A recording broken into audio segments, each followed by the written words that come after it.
रामायण का वो योद्धा जिसकी नींद टूटने का मतलब था पूरी धरती का कांप उठना, साक्षात काल का दूसरा नाम कुंभकर्ण। उसे जगाना कोई खेल नहीं था। हजारों हाथियों और नगाड़ों के शोर के बाद जब उसकी आंखें खुली तो लंका की दीवारें हिल गईं। जागते ही उसे लगी थी हजारों सालों की भूख। वो दानव नहीं, एक चलता फिरता प्रलय था जो सब कुछ निगलने को तैयार था। जब वो रणभूमि में उतरा तो वानर सेना को लगा कि कोई चलता फिरता पहाड़ उनकी ओर बढ़ रहा है। उसके हर कदम से धरती में दरारें पड़ रही थी। तबाही ऐसी थी कि बाली के पुत्र अंगद और सुग्रीव के योद्धा भी पीछे हटने लगे। कुंभकर्ण के लिए वो योद्धा नहीं, महज खिलौने थे।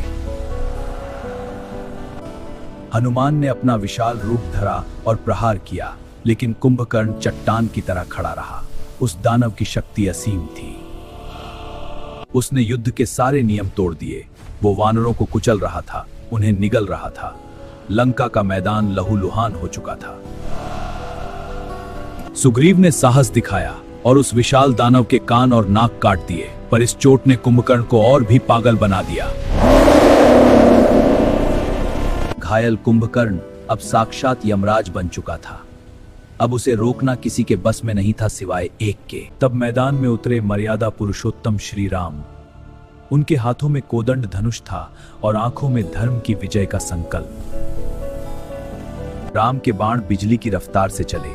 कुंभकर्ण ने अपनी गदा से उन्हें रोकने की कोशिश की, पर दिव्य अस्त्रों के सामने माया नहीं टिकती। श्री राम के इंद्रास्त्र अस्त्र ने कुंभकर्ण की विशाल भुजा काट दी। एक हाथ गिरने से ही हजारों राक्षस उसके नीचे दब गए। हाथ कटने के बाद भी वो दानव हार मानने को तैयार नहीं था। वो रेंगते हुए प्रभु की ओर बढ़ा, अधर्म की आखिरी कोशिश करने।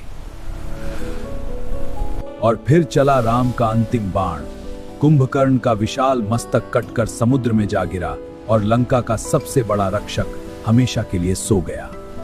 कुंभकर्ण का अंत हमें सिखाता है कि शक्ति चाहे पहाड़ जैसी हो, अगर वो अधर्म के साथ है तो उसका गिरना निश्चित है।